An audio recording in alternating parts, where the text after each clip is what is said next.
Hey everybody, Phantom139 here, and welcome back to my State of Destiny 2 video series.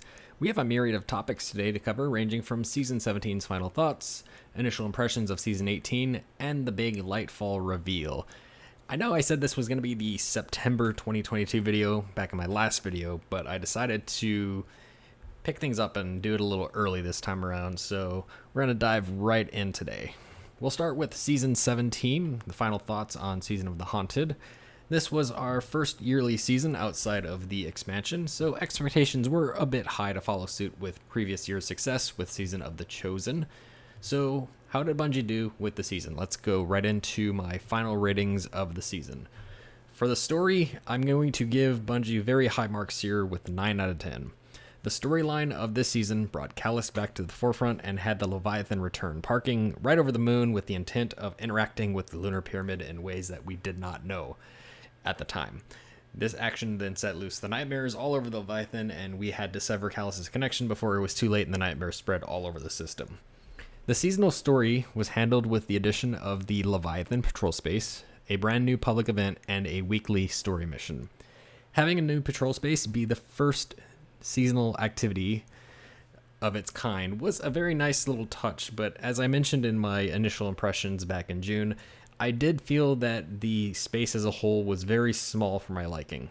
Additionally, the public event did stale out very quickly, and I feel like having a bit more activity and diversity in the future would have been a great touch moving forward. The Sever mission touched on some of the high points of storytelling, and I feel like this season landed very hard into the story and did so incredibly well.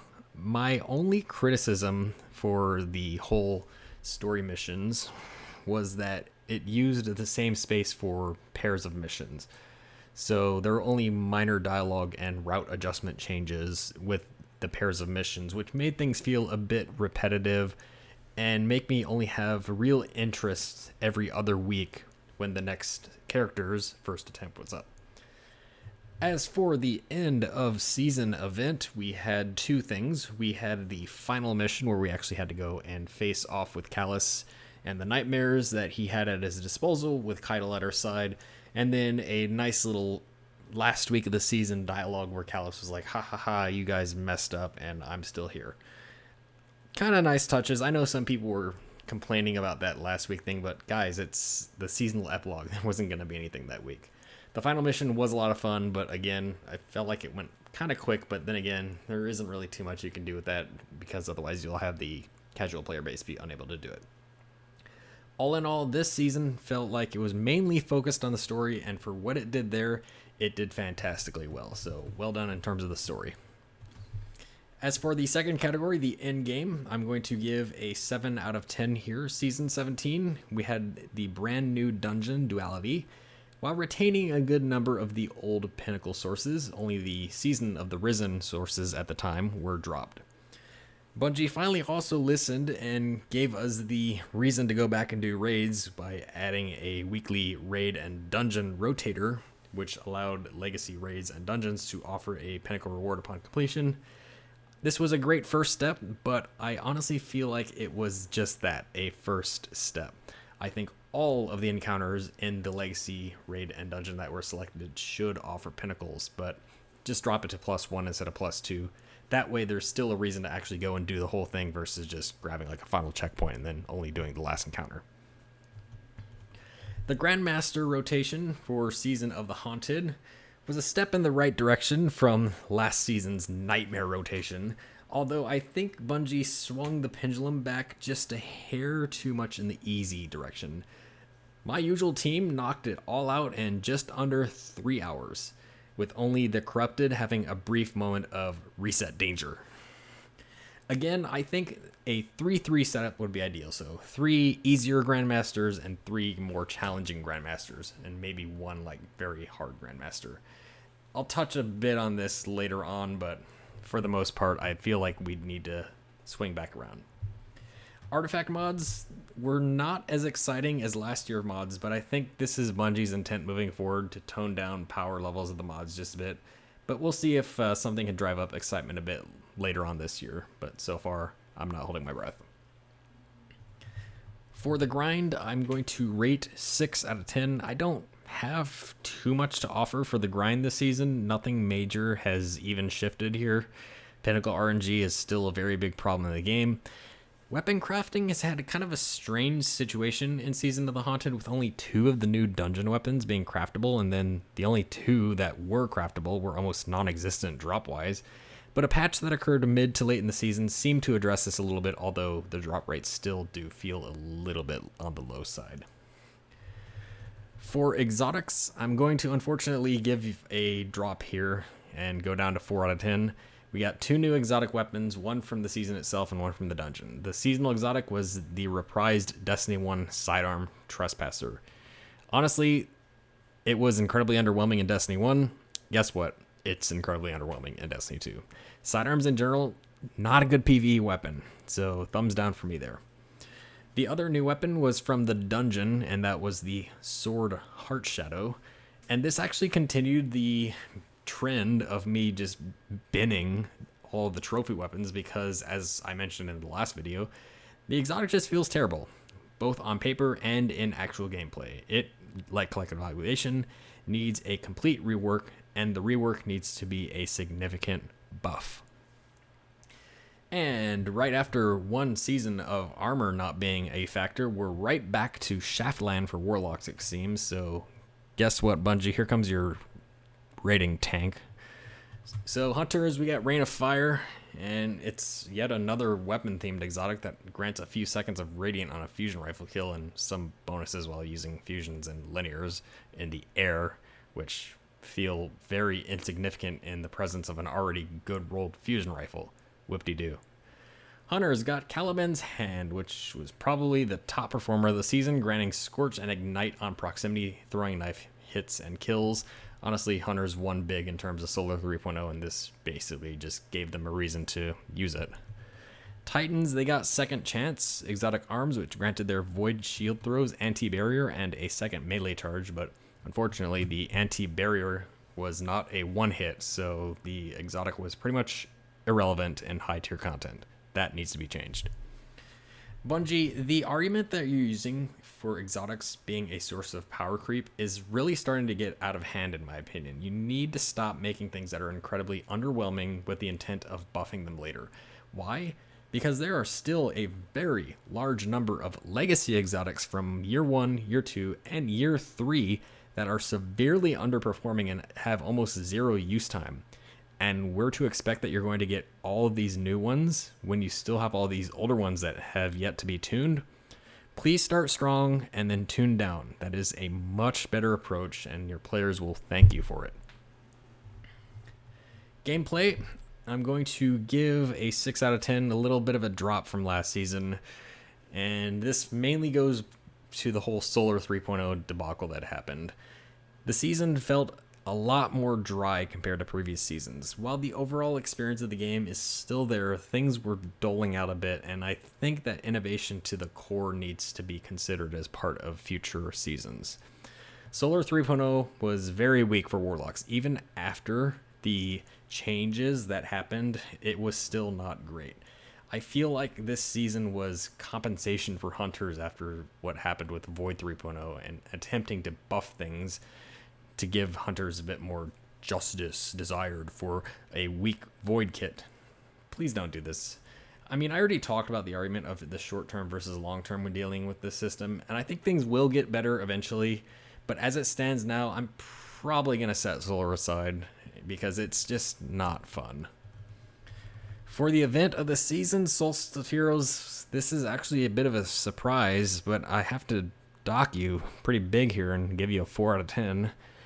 While the past years have done strides to improve the Solstice experience, it really felt like this year just took all those strides and threw them out the door. I'm going to come out right away and dock you hardcore for that 25 PvP match challenge. That needs to be thrown into the void and never come back again, Bungie. I never want to see that bullshit again. That was absolutely excessive in comparison to every other challenge on the card. 10 games at most in the future, no more, period. Even though this was addressed in the final week, I need to acknowledge that the first 2 weeks of the event missed the second and third character catch-up modifiers. This needed to be a thing on day one, and I'm very disappointed it got through QA without having it in place. Please do better on this next time, Bungie.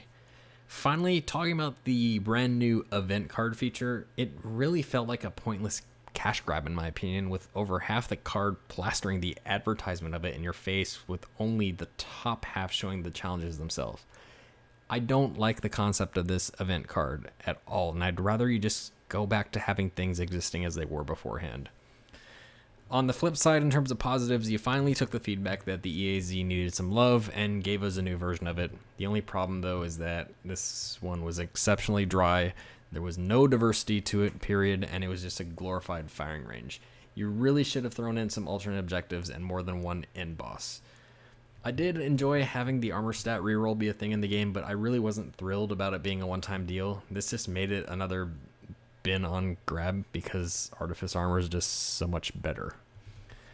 Putting it all together, Season of the Haunted gets a 6 out of 10 on my scale. It felt better than Season of the Risen, but compared to every season from last year, it was once again a step backwards. I think Bungie is experimenting with just too much at once, and it really backfired on the fun factor. Keeping all of these seasonal details under wraps until the day of the season did not help either. I honestly feel like we just need to go back to the way things were. Give us a week's notice of what's coming, 1 to 2 weeks. That way you can get some initial feedback and make some changes. The gameplay felt a bit lackluster this time, although the story knocked it out of the park, but in the end, I play Destiny to have fun, and a good story only goes so far. I have much higher gameplay expectations for Season of Plunder, and no amount of Bungie employees who come out and say, "Oh, I'm so excited for Season 17," are going to help you if the gameplay is a dud. It just doesn't look good on you guys, so please don't do that anymore unless you know for sure that you're going to knock it out of the park in terms of the story and the gameplay. Alright, speaking of Season of Plunder, let's shift gears and talk about my initial thoughts on Season of Plunder. Week 1 of the season kicked us off with Aramis being thawed out of the ice and seeing some old familiar faces and a new one come into the mix. The opening mission was a fun little set piece to set the stage for the whole pirate-themed season. I appreciate the bits of humor that were thrown in along the way. It was a nice little kickoff.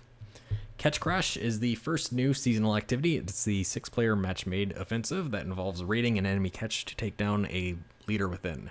There are 3 small rooms, 2 of which are used in a run, and then a boss fight at the end. Nothing too out of the ordinary here. There's enough of a mix-up to make things interesting, but once again, I do hope that burnout doesn't become a thing here. The second activity is a 3-player match-made activity called Expedition, where 3 players lead a haul of treasure back to your catch. This one would be more fun, aside from 2 major concerns I have with it. 1, Bungie, please adjust your engine code when it comes to relic items. You know damn well after 3 years that people will always look for ways to duplicate orbs. And honestly, Bungie, I really wish you'd start punishing these people by blocking their access to matchmaking if they're doing it. They're ruining the experience for others. Fix it now. Second, the Ruffian champion enemy spawns, which are required for the seasonal title, spawn way too late. Most of the time they appear when your deposit is at 94%, which is 1 more treasure deposit until it moves on. And as soon as your barge moves on, they all despawn. These guys should be a lot more common, and they should appear much sooner, like 50% should be the bar. The third and final activity is the pirate hideouts, of which we've only seen 1 so far. It kind of feels like an elongated Lost Sector, but we'll see how these develop over the course of the season, so I'll offer more feedback when we get to the next video. All in all, Season of Plunder, starting off, feels like we're shifting back into the old style of doing seasonal content from last year, which I really hope means that we'll see some of those improvements I'm looking for along the way, but again, only time will tell.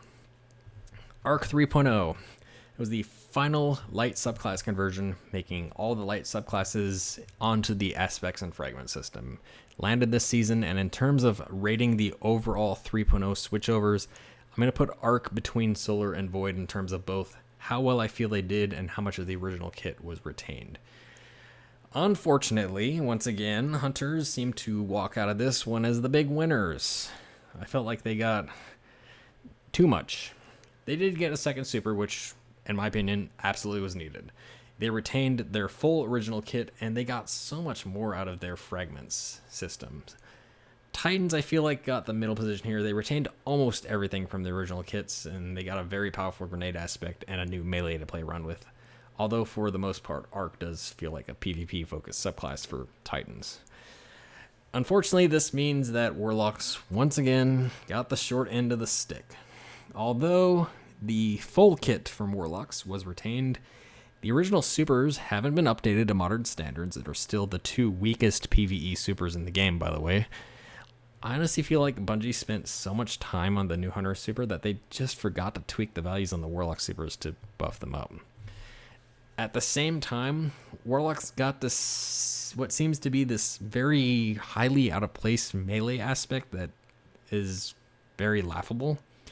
And the rest of their original kit was turned into fragments, which everyone can use. So, yeah, what?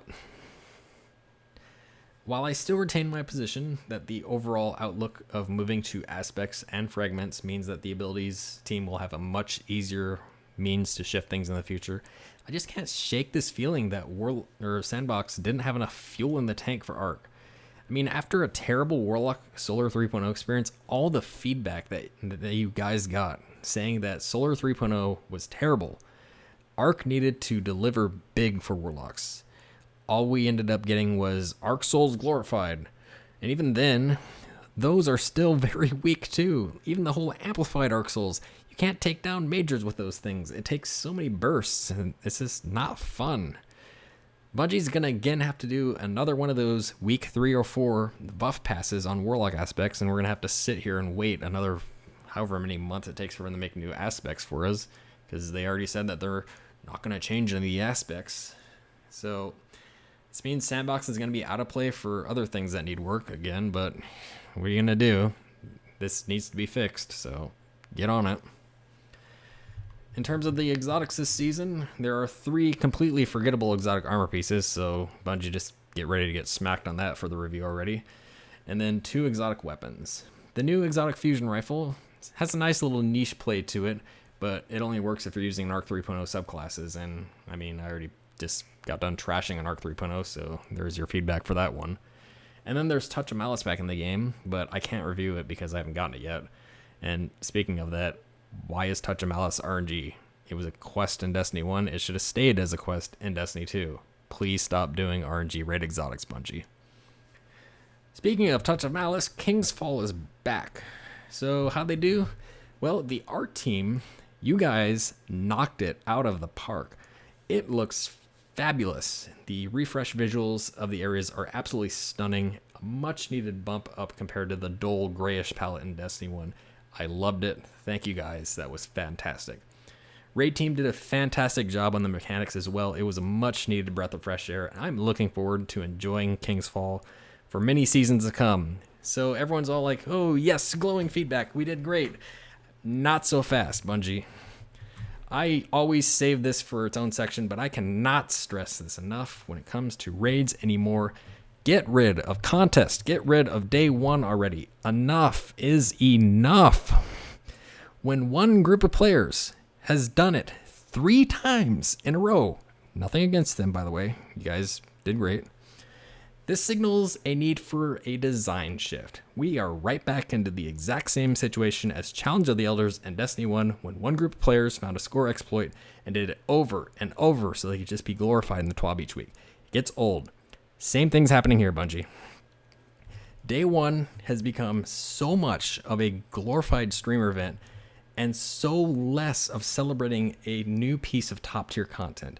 You made contest mode because of the streamers, with no thought given to the rest of the community. The rules of a day 1 clearer have become so outlandish at this point that it becomes completely unfeasible for even semi-hardcore players like myself, which is why I didn't even bother this time. I just didn't even sign on Friday. I just waited until Saturday. Then, speaking of Friday, you have the whole Friday and Saturday debate, splitting the community in half of the people who still do this thing, even though they shouldn't even bother at this point, which goes to the point of who can and cannot participate. Guess what? That's FOMO. Something that you yourselves have said you've made strides to remove from the game, and yet here you are with the biggest piece of FOMO content in the game. I offered my suggestions last time for the raid race. I seriously hope that you guys on the raid team take it to heart. Stop listening to these elitist pricks who think they deserve recognition over an emblem and being able to participate in a celebration of new in-game content. It is supposed to be a celebration of in-game content for the community as a whole, not for a select few number of people. So please take my feedback. Once again, I'm going to remind you of them right now. Point 1, retain contest mode when you have your race. That's fine. The race is okay. Please reduce the delta to -10. DPS check fights are not enjoyable on day 1. I'd much rather see challenging puzzle-based mechanics. Those are more fun because it's focusing more on a discovery of mechanics. You can leave contest mode on, but as soon as there is a verified clear, it is turned off for everybody. People who are still in the raid can retain their contest mode. Get rid of the day 1 emblem. Turn it into the raid mastery emblem instead. You can put a tracker on the emblem for the first clear date and make it gilded if it's a day 1 clear, just so they can retain their little bit of prestige if they want. But the emblem itself should be rewarded upon the completion of the raid seal. Or if they happen to do it on the day 1 contest window, you can give it to them then as well. Contest mode is then a permanent addition to the raid. That should be a thing for all raids. The contest experience is actually a lot of fun if you can do it on your own time. That's the biggest problem, is actually having people there on time to do it. You can allow people to retain their prestige of their emblems for those who do it by making it appear much later on in the season. So like you always have your grandmasters appear later in the season. You can do the same thing for a raid. The raid seal then has that contest mode clear added to the requirements. And then finally, this kind of goes for just my general feedback for King's Fall and Vault of Glass as well. The only raid that could potentially be reprised in the future is Wrath. If you're doing this, Bungie, I think requiring teams to do both a full clear and then a full clear with challenges with the current contest mode rules is very ambitious. Barring changes, just get rid of that second run, or just make all challenges already accessible in the first clear. So that again is my feedback. I'm going to continue to beat this point home every time you do a raid launch, and this hasn't changed. It's dull, it's old, it's just full of elitism and idiots who really shouldn't be celebrated if they're just going to trash on other people in the community. But let's get off the negative. One little final bit in terms of the quality of life changes this season. Please give a big pat on the back to the artist who changed those buff and debuff icons. That is so much of a great change. You can't even begin to imagine. It's nice to be able to see elemental buffs and debuffs now. Also, having the Dares of Eternity weapons be refreshed and then be craftable was a big surprise move. That was really neat. I only wish that deep sight completions tracked from the past, because now I'm going to need to hunt that goddamned 2% drop rate sword again. Speaking of deep sight weapons though, patterns now are granted on dismantle instead of having to actually do the whole thing. That's a great move. Thank you. All in all, I'd say Season of Plunder, an okay start. Good start. I'll give you a good start, actually. I do have reservations as to the fun factor, given another poor 3.0 light experience with Arc. I mean, I'm already off of Arc on my Warlock. It's so laughable. I played it for one day and I'm like, this is terrible. I'm going back to Void. Also, I looked at the Grandmaster list. I'm sitting there like, holy shit, this is terrible. I mean, you want to talk about the pendulum swinging. They swung it completely in the other direction. So, yeah, no bueno. The high potential of seasonal activity burnout is another factor here. I mean, that's always my big concern, is that things burn out really quickly. In addition to the general burnout from Pinnacle RNG still being broken. But only time will tell. So, we'll see how it goes. I will have, obviously, more feedback as time goes on. Moving on. We have the great big reveal for the next expansion, Lightfall, the first of the two-part finale to the Light and Darkness saga. We're heading to Neptune, folks. to a futuristic neon 80s vibe city where the Witness and his new disciple Callus appear to be after something which will bring about the second collapse, or at least lead to it in the final shape. Who knows? Callus and his new Shadow Legion are being upgraded with the darkness and being unleashed upon this city, along with new Tormentor enemies, which look to be tank-like mini-boss tier enemies, whatever that means. This expansion has a number of new gameplay features, including a new campaign complete with a legendary mode, the brand new destination Neomuna, our second Darkness Power strand, more on this in a bit, Guardian ranks and accommodations, in-game loadouts, and at some point in the upcoming year, in-game LFG.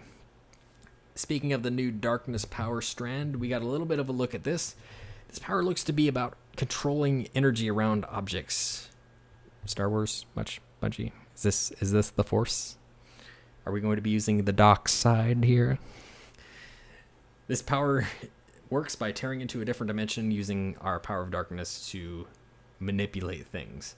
Supposedly, we, the players, are the first to even discover this power and use it, which seems strange seeing as the big darkness lord with the Witness is here, but perhaps there's some disambiguation that we're going to discover in the expansion regarding the Witness and the darkness in general. Who knows? I really, really hope that Bungie and the abilities team in general takes some really big strides from Light 3.0 and goes big with the new element. The last thing we need at this point is another weak Warlock kit. I would much rather Bungie ship 3 highly powered strand subclasses that need to be tuned down with time, instead of us having to wait 12 or more months for things to start to feel better. So what were we shown with Strand? Well, Warlocks. We're going to get the ability to create these energy missiles, which then change their forms and they hit enemies. Hunters got a rope dart looking super, which they can then spin around and hit enemies from a distance. And Titans, punchy, big surprise, another melee super. Bungie, I know you already spent a lot of time in these things, but can you please change that Titan super to something else? We don't need any more melee supers in the game, period. Just change it. One thing I am very curious about, though, is the grapple ability that was shown off. I couldn't tell if it was a melee ability or just a jump, but I suspect it's going to be the default jump since it's more about movement. We'll probably learn more about this in the future, but I do have some questions, but I'm sure Bungie will answer them with time. Other than that, for Lightfall, not much to talk about right now. I can't offer too much feedback since none of the systems discussed in the reveal stream offered too much in terms of gameplay changes. Like, yeah, there's loadouts, but I mean, I played Division 2. Game's had loadouts since its conception. I'm sure I will share more information as in the next feedback video when we get more information. I can have more feedback there. So, can't really talk about much now, but I kind of think the only feedback I had with Witch Queen was about weapon crafting, and, you know, that was solved when we got more information around the 30th hit. So we'll see what happens around Season 19. I'm sure they'll show more information then. I will drop the note that the $20 price bump for the Deluxe Edition, Bungie, is not cool. I really hope that there's enough community backlash that you guys change it back, because that was not nice. No bueno. So where does that leave us? Well, that leaves us with the end of this video, actually. There's some information to cover today, and that's the typical video after the showcase experience for me. Hopefully things continue to improve with the game as per my usual feedback, but I can say so many times that Bungie has shown to be incredibly stubborn about fixing certain problem areas in the game. Pinnacle RNG, day one.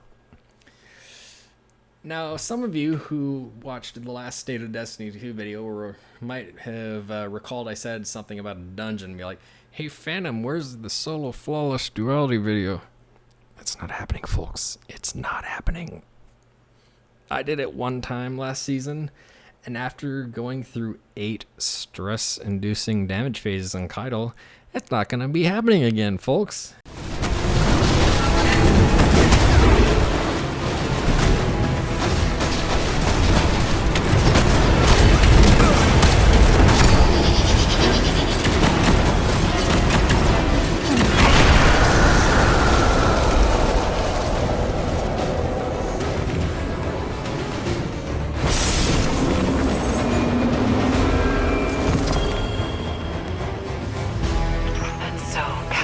are so many things in that damn dungeon with the physics engine, and then Belle's just randomly killing you for no reason. It's just not an experience I want to replicate. I spent so much time in that dungeon compared to every other dungeon, and just making another solo flawless video for that is not really feasible for me. I mean, I might go back and make just a general guide on solo duality, but solo flawless probably not going to happen. Next time around, though, for the Season 19 dungeon, I'm going to actually try to just stream all my attempts until I get it, and then, we'll just use that footage, but we'll see. That's a Season 19 thing. So that's actually going to do it for today. So the only thing I can think of is the next video, which will probably be in December when Season 19 is a few weeks in. Other than that, as per usual, share your own thoughts below, what you agree with, what you disagree with, share some conversation thoughts, and hopefully this gets to the right place. As always, thank you for watching, and I will see everybody next time.